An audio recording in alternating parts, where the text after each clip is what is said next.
Good afternoon. I don't know where I start at, but I'm going to start with the way I feel. And I want to make this perfectly clear. I'm very disappointed in how we perform. I'm not disappointed in our players by no stretch of the imagination. Okay, we got to coach them better. We got to get them prepared better. We got to play better, and that's where we are. There were plays that were disappointing.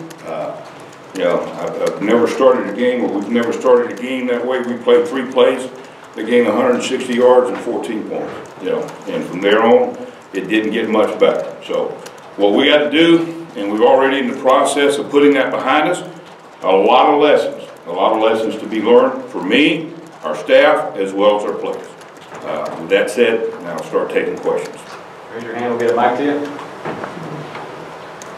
Chief, I guess you faced Alabama 31 times, I think it is, as a coach. 32, I guess, as a GA too. I mean, how does that Alabama offense rank with the other ones you've seen?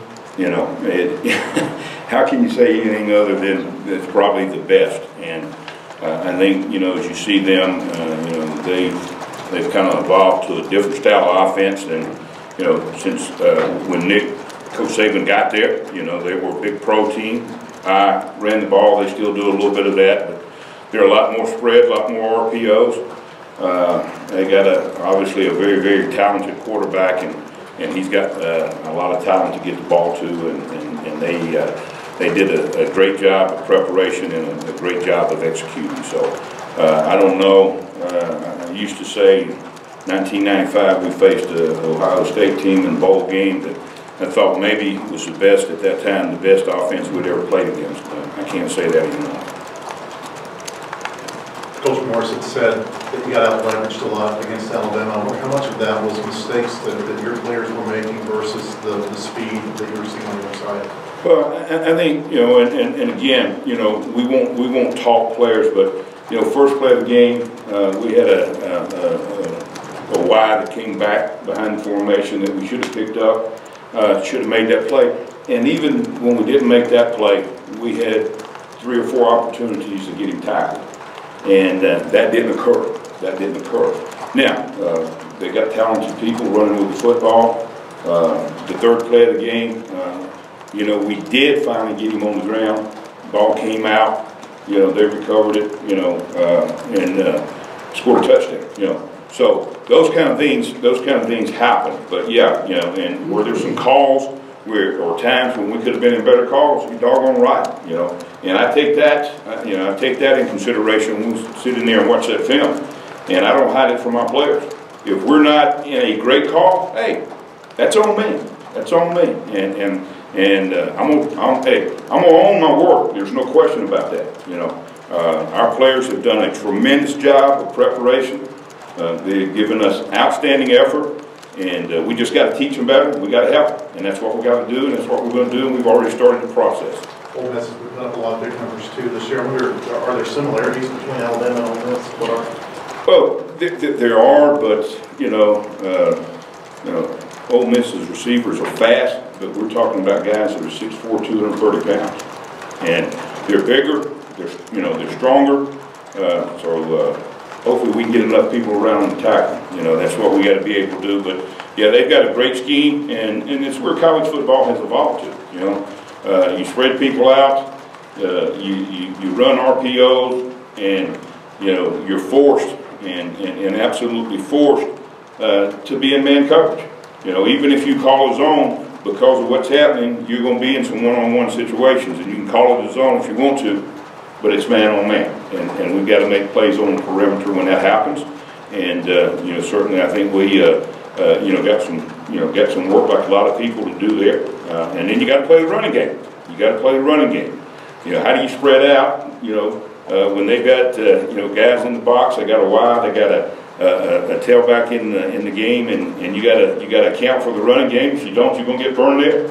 So there's a medium there, but certainly it puts you in some one-on-one situations, and we got to do a better job when we're in those one-on-one situations. I was wondering if you could give a scouting report on the quarterback Ta'amu.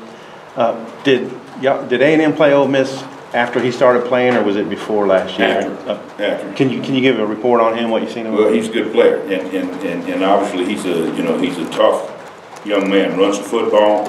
You know, they'll empty the box and run quarterback draws. They're not afraid to run him in their read zone scheme. He'll pull it and keep it and do those things. But also in the RPO game, he's got a cast of receivers that he can certainly get the ball to that can hurt you. So it's going to be much of not exactly the same, but very similar to what we've seen. You know, people that have that quarterback that can run. It's a dual threat and also can get the ball to the receivers. It makes you play the entire field, and that's where football's changed since 15 years ago. But we felt like we've had some good situations that help us, and that's what we got to do. We got to do a better job of scheming, but also understand this: when you do scheme, you got to make sure that your players fully understand what's expected of them, and that's the thing that I can tell you. It's we got to do a better job of that, of teaching technique, and then the one thing that I hadn't mentioned, and go back, it was definitely not our best tackling game. We got to tackle better, and that's something that we've talked about a couple of times, and that's something that we got to get done a lot better. But you have to give Alabama some credit. Their athletes. Accounting for some of those missed tackles, but we can still be a lot better fundamentally and do a lot better job tackling when we get the ball in open space. Any more questions? Coach Chavis. Oh, I got one more. Sosa looked very agitated at some of the points during the game over the way he was being blocked. How do you handle that with him? Do you get on the phones with him, and how do you deal with that? We do it on the sideline, and I mean, I'm not going to single out anybody and say that, but hey, I guarantee you wasn't the only person frustrated, and when you let some things happen that we let happen, you got to be able to settle your team down and get everybody back together, and that's what you have to do. And if you say, hey, Coach, were you frustrated? Yeah, there was a couple of times that I was, but I got to keep my composure. I got to help them keep their composure, and that's what we got to do. We got to build. We got to build. There ain't any difference in terms of how we're going to approach things. We're going to do it like a family. We're going to hold each other accountable. Before I start holding them accountable, I'm going to hold myself accountable, and that's the way we're going to approach things. I know you've been to War Memorial a few times with Tennessee and LSU. I wonder do you have any impressions of it as a visitor? As a visiting coach of War Memorial Stadium? Yeah, we got beat over a couple of times, so we got to go get a win. That's my impression. Thank you very much. Hey, Chief, can I yes, sir. You don't really think of the SEC maybe as being a haven for Hawaiian quarterbacks, but you're going to play a really good quarterback from Hawaii for the second week. Just wonder what you think about that. And then they've got 3 of the top 6 receivers in the SEC. How tough a deal is that? Well, it's like I said, it's going to be a lot of the same. They're different. It's a different style of receiver. There's no doubt they use them in the appropriate way. They got a tight end that will be, or has been as productive as we've seen too. And we got to, we got to improve fundamentally, and that's what you go to. You go to fundamentals. You make sure your players understand. We're not going to overload them with scheme. We're going to be fundamentally sound, and that's the way we got to approach this game. But in terms of the quarterback, he's well coached, as was the one that we played last week.